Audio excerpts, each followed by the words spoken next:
warahmatullahi wabarakatuh. Waalaikumsalam warahmatullahi wabarakatuh. Apa kabar ibu-ibu semua? Sehat? Alhamdulillah. Masih semangat ya? Semangat. Untuk pelajaran yang keberapa sekarang? Kedua. Jadwalnya jam 9.30. Insya Allah akan melanjutkan materi Al-Quran. Bu ya. Kira-kira Al-Quran udah sampai mana kemarin yang saya sampaikan? Ingat? Pak Kamaludin. Jadi untuk Al-Quran mungkin materi ya. Kalau kemarin tilawah, praktek baca dan tasik. Jadi diharapkan membawa Al-Quran. Ya, diharapkan membawa Al-Quran. Untuk belajar, jadi kita belajar Al-Quran kalau apa namanya? Yang belajar kemarin apa? Kesalahan dalam membaca Al-Quran, lahnu hobi sama lahnu jali. Itu Al-Quran ya? Kesalahan? Oh iya, betul. Al-lahnul jali, al-lahnul hobi. Udah, berapa poin-poinnya udah disampaikan belum? Sudah. Al-lahnul jali sampai A, B, C, D, E, F. Udah sampai? Udah sampai? Emang sampai F ya? Udah. Ya, sampai. Satu, yang termasuk al-lahnul jali, yang bisa dikatakan al-lahnul jali itu satu, mengubah huruf dengan huruf ya. Mengubah huruf dengan huruf. Seharusnya contohnya huruf sin menjadi dibaca shod dengan yang lainnya. Ya, bisa dipahami Bu ya? Yang kedua, mengubah harokat dengan harokat. Seharusnya fathah dibaca kasroh. Kultu jadi kulti, kuntu jadi kunti. Gitu. Yang ketiga C penambahan huruf. Dari kalimat, jadi seharusnya tidak ada alifnya, kayak contoh mangkana jadi mangkana. Kalau ada alifnya nggak dibaca. Itu termasuk jali. Jali itu tempo bisa menjadi apa? Merubah makna.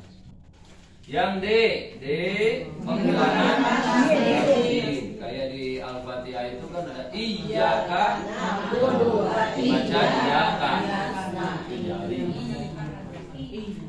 Seharusnya kalau huruf yang ada syidahnya mesti ditahan dua harokat. Apalagi kalau di nun dan mim bisa lebih dari 2 harokat ya Bu ya. Sampai 3 harokat atau berarti 1 alif setengah gitu ya. Kalau hitungan harokat itu 1 alif itu 2 harokat itu 1 alif, minimal 1 alif kan ya. 1 alif. Kalau di hukum mad itu kan ada yang bervariasi, yang dinamanya mad far'i, variasi panjangnya. Selanjutnya yang E itu berarti penambahan tasdid. Ya. Kalau memang di kalimat tidak ada syiddah, kenapa kok pakai syiddah? Kita kata fariha jadi fariha. Contohnya Penghilangan. jadi penambahan tadi. Yang terakhir penghilangan. Kalau tadi ditambahin ya ada alifnya, kalau ini dihilangkan al-kitabu jadi al-kitabu. Contoh iyyaka jadi iyyaka, jadi gitu umpamanya. Harusnya maliki yaumiddin. Kita ingat sama surah An-Nas. Kalau An-Nas kan qul a'udzu birabbin nas, malikin nas. Ada langsung ingat ke situ ya. Jadi alhamdulillahirabbil alamin, arrahmanir rahim, maliki yaumiddin. Jadi kayak gitu. Nah, itu insya Allah dihilangkan matnya, itu nggak boleh termasuk al-lahnul jali. Sekarang yang dikatakan dengan al-lahnul khafi apa saja? 1. Tidak sempurna dalam pengucapan domah ya. Kayak bacaan wanudu.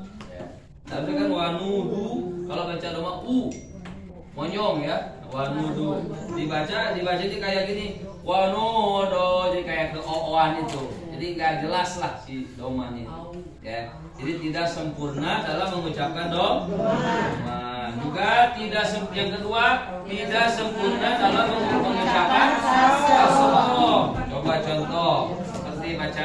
sabilihi. Seharusnya sabilihi, sabili dibaca sadele gitu kayak gitu. Sadele. Jadi tidak sempurna dalam pengucapan harokat, mau doma mau kasroh ya, tapi itu tidak sampai merubah Mana? cuma tidak enak. Sabili. Terus yang ketiga apa? Tidak sempurna dalam pengucapan fathah. Ya, sama berarti doma, kasroh, fathah. Al-batil, baknya jadi baca al apa? Dibaca teh jadi ki al-batil, jadi itu al-batil. Kadang-kadang diluluikeun gitu ya. Kadang diluluconkeun, nggak boleh ya. Kalau baca Quran tuh nggak boleh dilulucon, nggak boleh. Bisa jadi ngalaknat Al-Quran itu. Ya. Kalau dengan sengaja itu wah bahaya. Ya. Jadi makanya kita ingat kepada hadis ini kan, rufal Qur'an al-qari wal Qur'anu yal'anu. Ya. Jadi banyak orang yang membaca Al-Quran di dunia ini, tapi kenapa Al-Quran melaknat terhadap orang yang membaca. Selanjutnya menambah pada kata yang seharusnya tidak berkol-kolah ya. Di huruf yang bukan pantulan tapi dipantulkan gitu.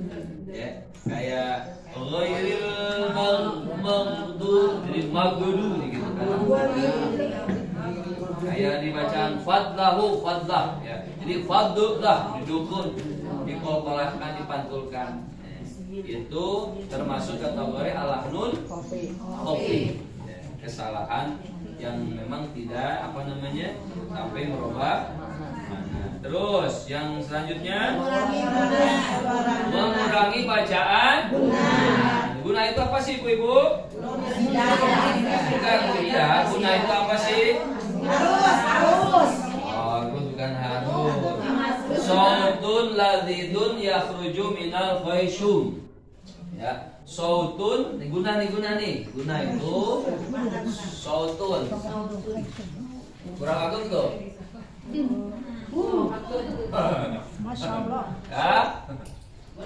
Ladzidun yakhruju minal khayshum. Oh. Sautun ladidun yakhruju minal sautun ladidun yakhruju minal khayshum. Khayshum. Ya, suara yang enak yang keluar dari rongga hidung, lubang hidung. Itu namanya guna. Sautun. Cuma kayak kaligraf kan. Yang keluar dari luar. Ya, artinya suara yang enak.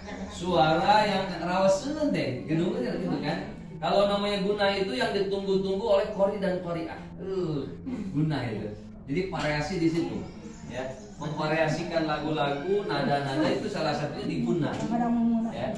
Sautun ladidun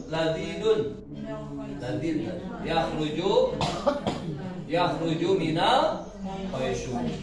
Ya, minal khayshumi. Jadi suara yang enak yang keluar dari rongga hidung, lubang hidung. Ya. Kan kalau gunah itu ada hukum tajwid gunah ya. Ya. Juga yang gunah itu ada di sifat huruf ada juga di makharijul huruf yang ada. Jadi al-khayshum itu gunah. Ya, guna. Baik ibu-ibu sekalian, tadi apa penambahan? Bukan apa tadi? Mengurangi bacaan guna. Ya, nah, jadi ini yang ditunggu-tunggu, yang suara yang enaknya jangan dihilangkan, jangan dikurangi. Seperti mimma inna, gitu kan? Dina guna lah. Pokoknya yang mengandung guna kayak apa saja coba. Idgham bigun. Ada ipanya. Kalau ipa ada gunahan ada kan? Ada yang ada dengungnya. Ifa Syafawi banyak kan? Idgham utama nilai itu yang mengguna. Apalagi nun dan mim yang disyidah itu mah udah jelas ya. Makanya harus lebih dari 2 harokat. Inna mimma tumma ya yang lainnya lah. Yang penting hukum-hukum tajwid yang mengandung guna kayak ifa disama-sama terus idgham bigun. Idgham terbagi 2 kan? Ada idgham bil guna, ada idgham bila guna. Kalau idgham bila guna sama sekali tidak ada suara dengung. Ya, sepi. Maksudnya tidak ada suara apa itu tuh? Sebaliknya nggak ada. Beda seperti idgham bigun, idgham biguna baru itu diiringi dengan guna kayak may ya'mal wa may ya'mal may. Jadi ada suara kan. Selanjutnya ibu-ibu sekalian, ya apalagi selanjutnya terlalu memanjangkan bacaan. Kalau contoh kalau mad tabi'i mad asli itu mutlak 2 huruf 1 alif jangan dilebihin sebetulnya. Bagaimana cara mengukurnya? Nah ini orang mengukurnya terbiasa ya.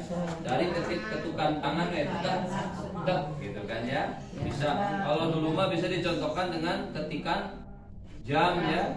Itu ikhtilaf, ada yang pas, ada yang kurang. Tapi guru saya itu dulu tek dengan jari aja tek tapi hampir sama dengan jam. Itu ketukannya. Pokoknya kalau contohnya mad tabi'i, mad asli itu tobeatnya itu makanya sebetulnya mad tabi'i ya. Tobeatnya 2 harokat tidak boleh dikurangi, 2 harokat tidak boleh lebih. Contohnya iya karena cukup segitu. Iya karena nggak boleh. Iya karena wah panjang itu ya. Tapi iya karena nggak boleh tampung ya. Yang jelas apa namanya jangan terlalu dipanjangkan. Seharusnya kan iya kan ditambahan iya ya tilu ya terpanjang tuh nggak boleh 2 harokat saja ya. Ya ibu sekalian yang terakhir terlalu mendekatkan roh. Contohnya coba di mana? Oh ya taruh aja.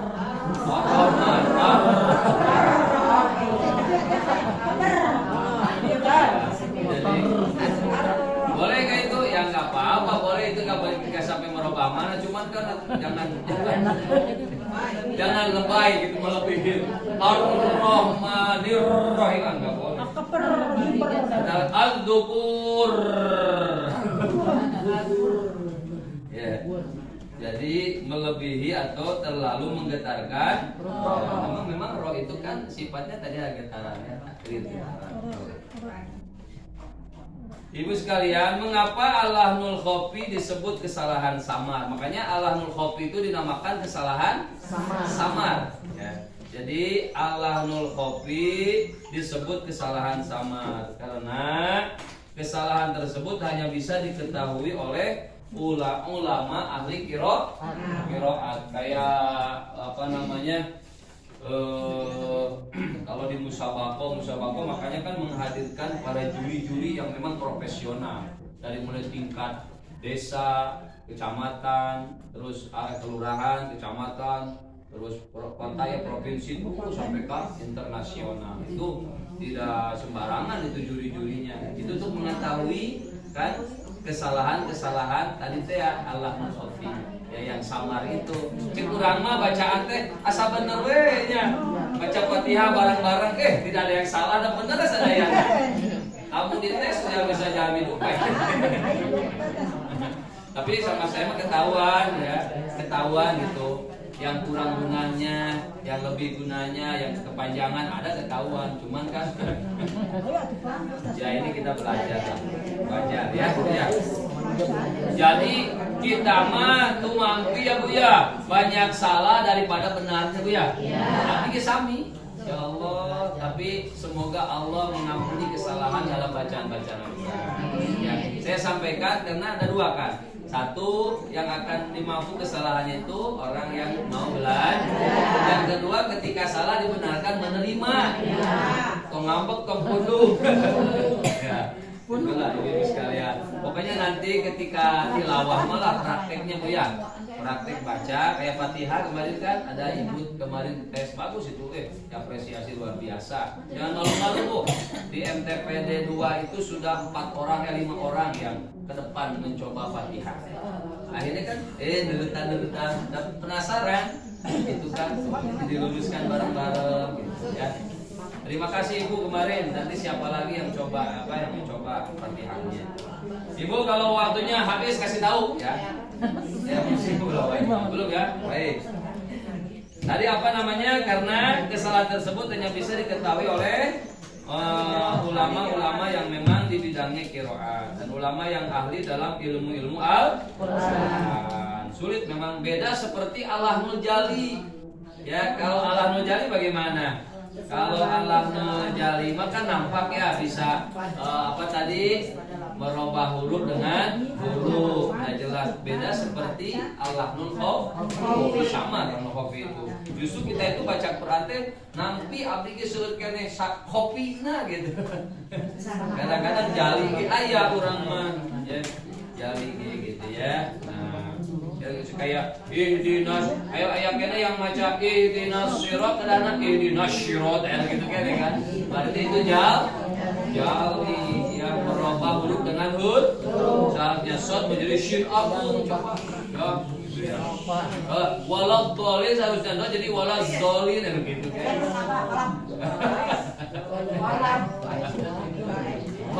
Waktu di MTPD 2 kan ada yang tes Fatihah walad dhalin ya nanti keluar di data. Tapi hayo we nanti penasaran di tes. Ya baik. Nah, jadi ibu sekalian, yang dinamakan Allahnul Khafi itu juga bisa dikatakan itu termasuk kesalahan ringan, ya.